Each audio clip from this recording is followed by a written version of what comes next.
वैदिक में स्त्रियों की महत्ता का वर्णन करते हुए कहा गया है कि यत्र नार्यस्तु पूज्यन्ते रमन्ते तत्र देवता, अर्थात जहाँ पर स्त्रियों की पूजा होती है वहाँ देवता निवास करते हैं।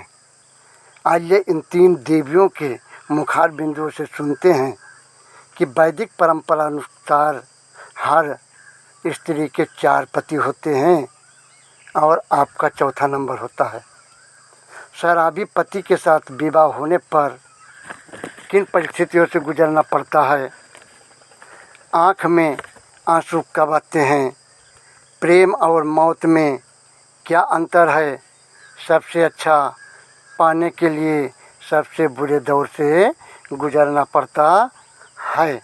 इन सारी बातों को आइए इन तीनों देवियों के माध्यम से मुखारबिंद से हर स्त्री के 4 पति होते हैं और आपका नंबर चौथा होता है। ये बात आप इसलिए नहीं जान पाते हैं क्योंकि विवाह के समय जब पंडित आपको विवाह का मंत्र पढ़ा रहा होता है तब आप मंत्र का मतलब नहीं समझते हैं।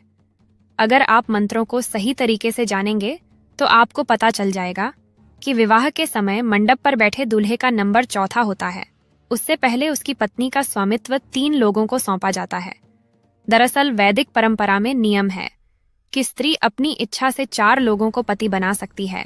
इस नियम को बनाए रखते हुए स्त्री को पतिव्रत की मर्यादा में रखने के लिए विवाह के समय ही स्त्री का सांकेतिक विवाह 3 देवताओं से करा दिया जाता है।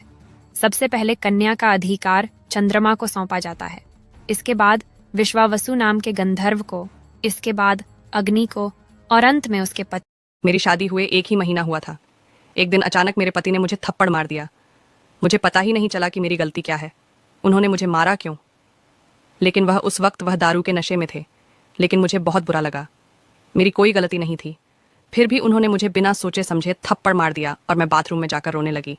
कुछ देर बाद मैंने सोचा कि वह आकर अपनी गलती पर मुझसे माफ़ी मांगेंगे, लेकिन ऐसा कुछ नहीं हुआ और मैं उस दिन समझ गई कि मेरे साथ कुछ गलत होने वाला है, क्योंकि दारू पीने वालों का क्या भरोसा, कौन सी बात अच्छी लगे कौन सी बुरी लगे पता ही नहीं चलेगा और कब मुझ पर हाथ उठा देंगे पता ही नहीं। मैं उसे दिन बहुत रोई। मैंने अपने माता पिता को भी कोसा कि उन्होंने बिना सोचे समझे मेरी शादी दारू पीने वाले के साथ करा दी है। मुझे तो माता पिता ने इतना पढ़ाया भी नहीं था कि मैं अपने पैरों पर खड़ी हो जाऊं। मैं क्या करती, मुझे कुछ समझ में नहीं आ।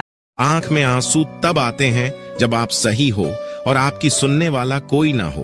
प्रेम और मौत में एक ही समानता है, ना ये उम्र देखती है, ना वक्त और ना जगह। धैर्य रखना, कभी निराश मत होना।